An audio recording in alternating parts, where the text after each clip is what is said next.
flee. Chapter 14. Inside, the aisles were gone. The checkout counters stripped away. Wooden pews stretched in rows across the empty floor, all facing a makeshift altar built from stacked pallets, draped with a blood-stained sheet. Above, long fluorescent dangled by chains, buzzing weakly, throwing twitching shadows that never seemed to rest. The congregation was small but wrong. In the first row sat the waitress, her apron still tied tight around her waist. Next to her, the post office worker swayed gently, lips moving with a steady rhythm. Behind them sat David, the gas station clerk, stiff as a mannequin. Their mouths breathed in perfect unison. Arca, Arca, Arca. The chant leaked into the air like smoke, coiling through the rafters until it seemed to come from everywhere at once. Sheriff Ryan stood apart, his posture rigid, arms folded over his chest. His eyes were dark, steady, watching. Behind the chanting trio, Mr. Peterson and Mrs. Peterson sat upright, their expressions solemn and unreadable. They did not shine. They did not chant. They simply observed with the patience of stone. The green-eyed workers never blinked. Their faces were vacant, their bodies slack, swaying like dolls on invisible strings. The resonance of their chant pressed against the walls, filling the gutted store with something colder than silence. The chant didn't waver. It thickened. Arca, Arca, Arca. The voices of the waitress, the post office worker, and David rose and fell in flawless unison, never cracking, never faltering. Though only 3 mouths moved, the rumble multiplied as it bounced off the walls, off the ceiling, until it felt like an entire congregation was gathered in the shadows. The altar shuddered beneath its crimson shroud. The fabric rippled without a breeze, quivering in time with the chanting, as though it too had been pulled into the rhythm, buzzed and dimmed overhead, sputtering, then flaring bright in short, angry bursts that left after images dancing across the eyes. Each pulse of light made the workers' faces flare brighter, their pupils shining like signal lamps. Sheriff Ryan stood at the edge of it all, arms folded, eyes cold and calculating. He didn't speak. He didn't shift. His gaze remained fixed on the altar, the muscle in his jaw tight but steady, as if he had seen this before. Behind the chanters, Mr. and Mrs. Peterson sat unmoving, their spines straight, their expressions locked in grim severity. The smell of burnt plastic seeped into the air, acrid and sharp. No one reacted. Not the chanters, not the sheriff, not the Petersons. The ritual did not break. It only grew heavier, filling every inch of the room with its terrible heartbeat. The chant climbed in volume, still steady, still relentless, but louder now, swelling in the hollowed-out grocery store until it seemed the walls themselves had learned the word. Arca, Arca, Arca. It pressed into the ribs, sank into the stomach, throbbed inside the teeth, between the syllables of the chant, turning the ritual into a symphony of pressure. Dust sifted down in gray veils, coating the altar and the pews, catching in the hair and clothes of the unmoving congregation. Shadows bent around it, pulled inward as if the thing was drinking in the light. The blood sheet covering the pallet altar rose and fell like it was breathing, its edges snapping sharply with each pulse of the chant. And then the figure began to appear. It was not born whole. It bled into existence piece by piece, cartilage jutting outward like bone splinters, wet folds of tissue bubbling across its surface before sinking back into its mass. Teeth emerged and vanished. Eyes swelled and rolled in sockets that dissolved as quickly as they formed. Its shape was never fixed, never stable, always folding and reconfiguring, like it was trying to imitate anatomy but couldn't decide which version of it to wear. Their mouths stretched too far, splitting at the corners, but they did not bleed. They only sang louder. Arca, Arca. Sheriff Ryan stood his ground, his eyes narrowed, unflinching. Mr. Peterson pressed his hands tighter over his knees, gaze locked on the figure, lips thin. Mrs. Peterson's pale face reflected the buzzing light, her composure unbroken, though the tendons in her neck had gone rigid. When it spoke, it didn't speak in words. It spoke in pressure, a guttural blast that rattled the pews, cracked the rafters, and made the altar shudder as if it would split apart. Arca spiraled across its shifting body, some human, some bestial, others far too long and thin, like needles sprouting from gums of raw gristle. Eyes bubbled up in clusters, rolling and blinking in every direction. Some dissolved back into the tissue, others stayed glassy and wet, fixing their gaze on nothing and everything. Its skin was slick and translucent in places, stretched taut over throbbing veins that pumped with a thick green fluid. Organs shifted visibly beneath its surface, lungs that expanded and collapsed in uneven rhythm, hearts that beat out of sync with each other, stomachs that twisted like writhing worms. The altar beneath it quaked. The blood cloth whipped like it was caught in a storm, snapping and cracking in violent flares of light. The entire store seemed to bend toward the monstrosity, its walls groaning, its rafters sagging under a weight that hadn't been there moments ago. Pressed thin, its gaze cold and unblinking. None of them recoiled, none of them blinked. They bore witness as though this abomination were holy. It swiveled and blinked, then froze in eerie synchronization, staring outward at the entire room. When it spoke, it was a physical force, a vibration that thundered through the pews, driving dust from the rafters and gray curtains. Arca. The word slammed downward, pressing into the floor, through the stone, into the very earth beneath. Meanwhile, in the tunnels below, the chanting from above bled through the concrete ceiling, muffled but insistent. Arca, arca, arca. Each syllable vibrated faintly through the stone, crawling into the bones of the four huddled below. The room wasn't a cell, not just. There were no bars, no chains, but it felt like a trap all the same. The walls were poured concrete, stained with damp streaks that glistened in the dim light from a single vent shaft. The air was stale, heavy with the metallic tang of rust. Ethan sat close to the wall, his cheek pressed against the cold stone. Every pulse made his teeth rattle. His small hands pressed harder against the wall, as though he could block it out. Terry crouched near him, watching. "It's right above us," he rasped quietly. His eyes flicked upward toward the invisible ceiling where the boom pressed through. Cody prowled the length of the room, back and forth, each step crunching over grit scattered on the floor. His jaw worked as he said under his breath, "We can't sit here. Next time that door opens, we go for it. Whoever it is, we jump them." His words cut sharp in the stale air, though the tremor beneath betrayed his nerves.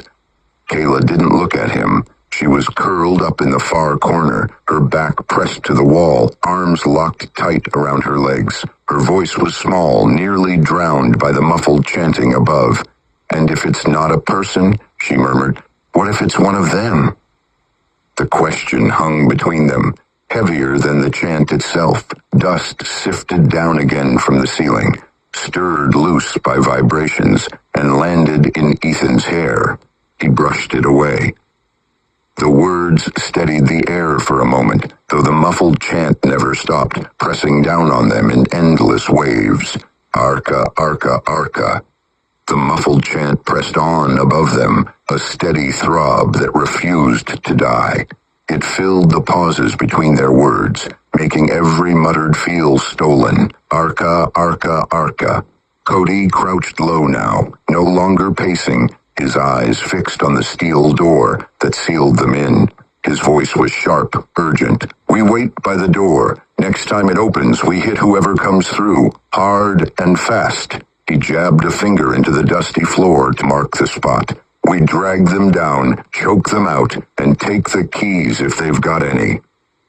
Ethan hugged his knees tighter, his small voice trembling. But what if it's one of them? The ones with the green eyes? Then we still do it, Cody snapped, though his own voice cracked around the edges. Better to die trying than sit here like cattle. He rubbed at his face, leaving streaks of dirt across his skin. I'm not waiting for them to come get us. Terry leaned against the wall, arms crossed, eyes narrowed in thought. He didn't shoot Cody down. He didn't reassure Ethan either. He simply said low and steady, "We'll need to hit fast. If they make a sound, we're finished. That means one of us goes for the throat, one for the arms. We drag them in before the door shuts." He glanced toward the vent shaft. No way had they let us out alive if we mess it up. Kayla's voice cracked out of the corner, softer than the rest. "And if there's more than one?" Her eyes shone in the dim light, wide and frightened. "We can't fight them all." For a moment, no one spoke. Dust drifted down from the ceiling, stirred loose by the vibrations of the chant. "We don't get a choice," Terry said finally. His words carried a grim finality. "We try once. That's all we'll get." The chant above never broke, a dull roar of voices muffled by the concrete ceiling, pressing down like a storm cloud that would never move on. "Arca, Arca, Arca." Cody crouched by the door, his fingers brushing the cold steel, his face pale but set. "When it opens, I'm first," he urged. "I'll grab whoever it is by the arms. Hold them down." His voice cracked, but he didn't let it show. He needed them to believe he could do it. Terry knelt beside him, laying a hand flat on the dusty floor. "I'll go for the throat," he said, his tone heavy, resolute. "No yelling, no chance for them to call for help. We bring them down fast." His eyes flicked toward Ethan and Kayla. "You two help keep the door open, in case it tries to shut. If we're getting out of here, that's our way." Ethan's small face tightened. His eyes darted to the ceiling, where the vibration of the chant still rippled through the stone, and then back to Terry. He nodded, but the movement was shaky, a child's attempt at bravery. Kayla swallowed hard, her arms wrapped around herself. "What if it's not one of them?" she pressed. "What if it's, like, what's upstairs?" Her eyes shimmered in the dim light, wide and afraid. Terry studied at her, his jaw hard. "Then we make it bleed," he said. "Whatever comes through that door, we hit it with everything we've got." The minutes dragged like hours, each beat of the muffled chant above deeper into their nerves. "Arca, Arca, Arca." It became unbearable, a weight pressing down from the ceiling, filling the underground room with a pulse they couldn't escape. Then, at last, the steel door shuddered. A heavy latch scraped, metal groaned. The hinges squealed, and a sliver of pale light cut across the room. "Now!" Cody yelled, and they sprang like a pack of cornered animals. Terry lunged first, slamming into the figure that stepped through. His hands shot for the throat, fingers digging into cold flesh. Cody followed, grabbing for the arms, trying to pin them down before the shock could wear off. Ethan and Kayla threw themselves at the door, shoving their shoulders into it to wedge it open wider. For a heartbeat, it seemed like it might work. Their combined weight drove the figure backward a half step. Terry's fingers clamped harder, veins bulging in his forearms. Cody snarled, twisting with every ounce of his strength to lock the arms. Then the figure moved. Not like a person, not even like an animal. Its muscles surged with sudden unnatural strength, tossing Terry back as if he weighed nothing. His body slammed into the wall with a sickening thud, air bursting from his lungs. Cody's grip snapped loose as the figure jerked forward, wrenching free. Ethan cried out, his small hands scrabbling to hold the door, but the weight of it shoved him back. Kayla screamed his name, trying to push against it with him, but the metal slammed hard, nearly catching her fingers as it shut. Darkness fell again. The chant above still thundered, but now it was joined by the ringing silence of failure. The silence after the door slammed was worse than the chanting above. For a moment none of them moved, stunned by how quickly the plan had crumbled. Then the new sounds began. A low mechanical clank vibrated through the concrete walls, followed by the whir of gears. Somewhere above them, unseen machinery ground into place. The floor trembled faintly, as if something enormous had settled its weight over the room. Cody staggered back to his feet, rubbing his shoulder where he'd been wrenched aside. It was too strong, he rasped, his voice raw with shock, like it wasn't even trying. His eyes darted to the others, wide with a fear he didn't bother to hide. Terry groaned from the floor, clutching his ribs as he dragged himself upright. Each breath came ragged, wheezing. "Didn't feel human," he said. His gaze shifted to the ceiling as another noise cracked through the room. A sharp click, then another. Tiny red dots blinked to life in the corners of the room. 1, 2, 3 of them, humming faintly as they whirred into focus. Cameras watching. Kayla's breath hitched. "Oh my God," she murmured. She tried to cover her face with her hands, as if it would shield her from the gaze of the lenses. Ethan pressed against Terry's side, his small voice shaking. "They can see us." The chant above pressed on, louder now, as if it were feeding off their terror. "Arca, Arca, Arca." The red lights followed them wherever they moved. The whirring lenses tilted, adjusting, as though the cameras weren't just recording, but studying.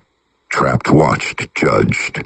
The cameras hummed softly, their tiny red lights unblinking. They all huddled in the center of the room, each of them aware that they were being watched, studied. The chant above rolled on, muffled but steady, its rhythm unbroken. Arca, Arca, Arca. Then came the screech. The steel door groaned open just a crack, just wide enough for something to slip through. A shape stood in the doorway, tall and hunched, its features swallowed in outline. In its hand, if it was a hand at all, was a metal canister glinting faintly in the light. With one smooth motion, it thrust the device into the room and released it. A plume of smoke burst out, thick and gray, pouring across the floor like a living haze. The smell was chemical, sharp and sour, burning the nose and throat. Kayla coughed first, dropping to her knees as her hands clawed at the air. "I can't," she wheezed, choking on the smoke.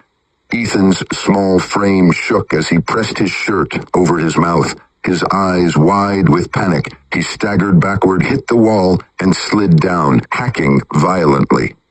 Cody tried to fight it, dragging himself toward the door with wild desperation. "No, no, we're not." His words dissolved into a fit of coughing so hard he nearly retched. Terry stumbled toward the canister, as if he could kick it away, but his legs gave out beneath him. He collapsed hard, clutching at his throat as his lungs betrayed him. The smoke thickened, swallowing them whole. One by one, they crumpled to the floor, their coughs fading into silence. The red camera lights blinked steadily, recording everything as their bodies went limp. The last thing Ethan saw before darkness claimed him was the shine of those tiny red eyes, watching, unblinking and merciless. The 3 green-eyed workers, the waitress, the post office man, and David, rose as one. Their faces remained blank, their eyes shining faintly like dying embers. Without hesitation, they shuffled toward the doors, their steps stiff, mechanical, and the cadence of marionettes being drawn back to their strings. They did not speak. They did not look at each other. They simply filed out, vanishing into the shadows of the town, returning to their stations like machines, powering down into standby. Mr. Peterson stood next, his tall frame stiff, shoulders drawn back. He glanced at his wife, who smoothed the skirt of her dress with hands that trembled only slightly, then followed him into the aisle. Their faces bore no relief, no horror, only a grim recognition. like witnesses to something they had seen too many times before. They left without a word, the doors groaning shut behind them, leaving only Sheriff Ryan inside. He stayed where he was, eyes fixed on the altar for a long moment, the hard line of his jaw motionless. When at last he moved, it was with no hesitation. He turned toward the back of the building, his boots echoing over the recess floor. The stockroom lay in shadows, shelves slumping under years of dust and disuse. The stench of mildew lingered in the corners, faint but sharp. Sheriff Ryan moved among the clutter with purpose, his hands finding what he had come for. He dragged out a coil of barbed wire and set it carefully by the door. A crate of rusted spikes followed, their tips still sharp enough to puncture a tire or a boot. Chains came next, heavy links clinking as he coiled them into neat loops, nails, dozens of them, scooped into a canvas sack that clattered like bones when he dropped it to the floor. One by one, he gathered them. Each piece was chosen with thought, stacked deliberately, his movements mechanical but not mindless. He wasn't setting the traps yet. That would come later. Tonight he was only preparing, laying the groundwork for snares that would hold fast when the time came. When he finally stepped outside, the door moaned on its hinges, swinging shut behind him with a heavy thud. The night air carried the smell of dust and smoke, thick on the breeze. Sheriff Ryan paused on the threshold, scanning the darkened street, the abandoned storefronts that stood like void sentries.